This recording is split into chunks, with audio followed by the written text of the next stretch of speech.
Hello friends, welcome to Chettinad அம்மனி சமையல். இன்றைக்கி நான் பார்க்க போகிற ரெசிபி வந்து ரொம்ப சூப்பரான, அதாவது சிக்கன் பிரியாணியை விட ரொம்ப டேஸ்டியான ஒரு பிரியாணி தான் நம்ம பார்க்க போகிறோம். சோயாபீன் பிரியாணி. இது வந்து மீன் மேக்கர்னு சொல்லுவாங்க. அதில் தான் இன்றைக்கி நம்ம பிரியாணி செஞ்சுருக்கோம். இந்த பிரியாணி எப்படி சிம்பிள் அண்ட் ஈஸியாக செய்யலாம் அப்படிங்கிற வீடியோ தான் ஃப்ரெண்ட்ஸ். வீடியோ பார்க்குறதுக்கு முன்னாடி செட்டிநாடு அம்மனி சமையல் சேனலை சப்ஸ்கிரைப் பண்ணாதவங்க சப்ஸ்கிரைப் பண்ணிக்கோங்க. பக்கத்தில் இருக்க பெல் ஐக்கானையும் கிளிக் பண்ணி விடுங்க. ஓகே, இப்போ வாங்க நம்ம வீடியோக்குள்ளே போகலாம். இப்போ பார்த்தீங்கன்னா நான் வந்து 1/4 கிலோ சோயா பீன்ஸ் எடுத்திருக்கேன். இதை வந்து நல்லா தண்ணி கொதிக்க வச்சுட்டு அதில் இதை போட்டுருங்க. போட்டுட்டு இதை நல்லா ஒரு கரண்டி வச்சு நல்லா அமுத்தி விட்டுருங்க. அப்போ தான் நல்லா ஊறும், அதனால் நல்லா அமுத்தி விட்டுருங்க. நல்லா அமுத்தி விட்டுட்டு ஒரு தட்டு வச்சு ஒரு 10 நிமிஷம் அப்படியே நல்லா மூடி வச்சுருங்க. 10 நிமிஷத்துலேருந்து 15 நிமிஷம் கூட நம்ம வச்சுக்கலாம். நல்லா ஊறிடுச்சு அப்படின்னா ரொம்ப சாஃப்டாக இருக்கும். இப்போ பார்த்தீங்க அப்படின்னா நல்லா ஊறிடுச்சு. சுடுதண்ணியில் எதுக்காக போடுறோம் அப்படின்னா சாஃப்ட்னஸுக்காகவும் அதில் ஒரு ஸ்மெல் இருக்கும், அது போகிறதுக்காகவும் தான் சுடுதண்ணியில் போட்டு நம்ம எடுத்துக்கலாம். இப்போ இதை வந்து நல்லா வடிச்சிட்டு எடுத்துக்கோங்க. இப்போ ஒரு ஃபில்டரில் நம்ம எடுத்துட்டு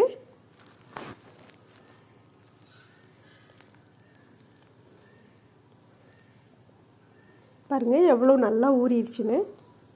இப்போ மறுபடியும் கொஞ்சம் நார்மல் வாட்டர் ஊற்றி மறுபடியும் நல்லா இதை வந்து தண்ணியில் அலசிட்டு இதை நல்லா இறுக்கி பிழிஞ்சு எடுத்துக்கோங்க. இது மாதிரி நல்லா பிழிஞ்சு எல்லாத்தையுமே எடுத்துக்கலாம்.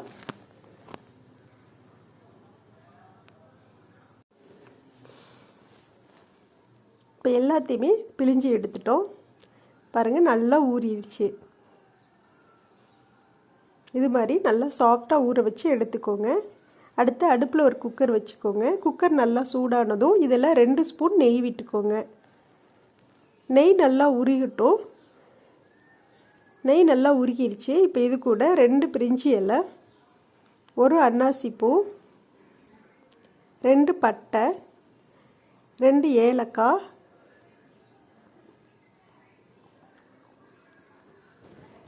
1 ஸ்பூன் சோம்பு, இதெல்லாம் சேர்த்து நல்லா பொரியட்டும். அது நல்லா பொரிஞ்சதும் 2 பெரிய வெங்காயம் நீளமாக கட் பண்ணி இது கூட சேர்த்துக்கோங்க. சேர்த்துட்டு இதை எல்லாத்தையுமே நெய்யில் நல்லா மிக்ஸ் பண்ணி விட்டுருங்க.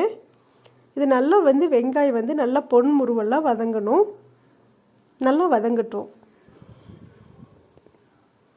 பாருங்கள் சூப்பராக வதங்கிருச்சு, கலரும் மாறிடுச்சு.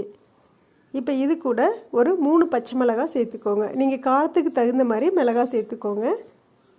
அடுத்து 2 தக்காளி, சின்ன சைஸ் தக்காளி சின்னதாக கட் பண்ணி சேர்த்துக்கோங்க. இதையும் சேர்த்து நல்லா வதக்கி விட்டுருங்க.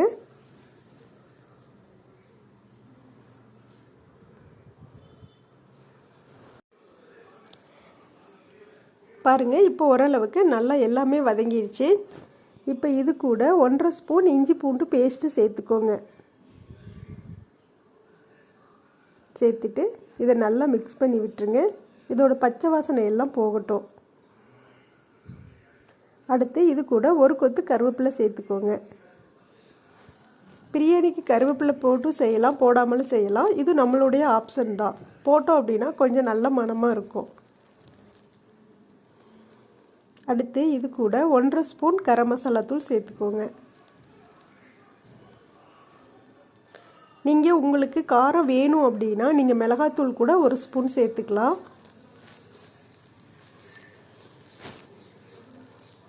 இதெல்லாம் பச்சை வாசனை போகட்டும். இப்போ இது கூட ஒரு கட்டு புதினா எடுத்து இதை வந்து நல்லா கழுவி சுத்தம் பண்ணி இப்போ இது கூட சேர்த்துக்கோங்க.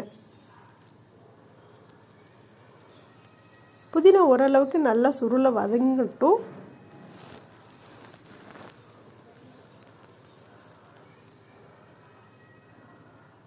பாருங்கள் இப்போ எல்லாமே நல்லா வதங்கிடுச்சு. இப்போ நாம் புளிஞ்சு வச்சுருந்த இந்த சோயா பீன்ஸை இது கூட சேர்த்துக்கலாம்.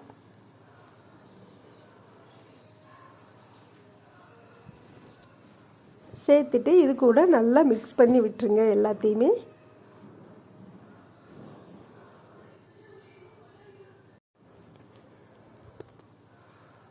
இது பார்த்தீங்க அப்படின்னா இந்த உலக்கில் 3 உலக்கு அரிசி நான் எடுத்திருக்கேன். இதை வந்து ஒரு 1/2 ஹவருக்கு முன்னாடி நல்லா கழுவிட்டு ஊற வச்சு எடுத்துக்கோங்க. இப்போ இது கூட நாம் கலர் பவுட்ரு எடுத்துக்கலாம், கேசரி பவுட்ரு. இது வந்து ஒரு பிஞ்ச் அளவுக்கு போட்டால் போதும். இதை போட்டுட்டு நல்லா அரிசியில் நல்லா மிக்ஸ் பண்ணி விட்டுருங்க. எல்லா அரிசியிலையும் இந்த கலர் படுற மாதிரி நல்லா மிக்ஸ் பண்ணி விட்டுருங்க. மிக்ஸ் பண்ணிவிட்டு இப்போ இதை நம்ம வந்து தாளத்தில் சேர்த்துக்கலாம்.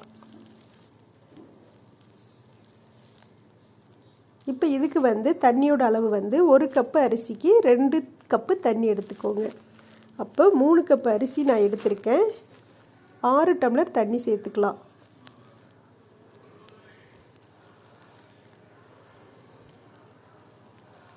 இப்போ இது கூட தேவையான அளவு உப்பு சேர்த்துக்கோங்க.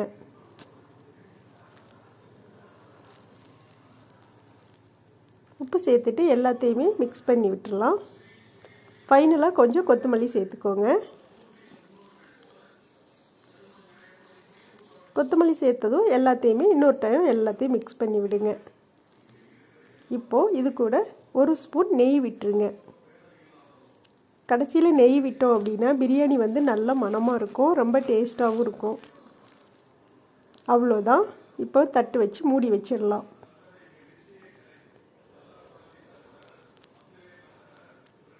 இப்போ இதில் வந்து நான் வந்து 4 விசில் விட்டு எடுத்துக்கிறேன், கரெக்டாக இருக்கும். உங்கள் குக்கர் எந்த அளவுக்கு விசில் வந்தால் வேகுமோ அந்த அளவுக்கு நீங்கள் விட்டு எடுத்துக்கோங்க. விசில் வந்து முடிச்சிருச்சு. இப்போ நம்ம ஓப்பன் பண்ணி பார்க்கலாம். பாருங்கள், சூப்பரான பிரியாணி ரெடி ஆயிடுச்சு. சிக்கன் பிரியாணியோட ரொம்ப ரொம்ப டேஸ்ட்டாக இருக்கும், ரொம்ப மணமாக இருக்கும்.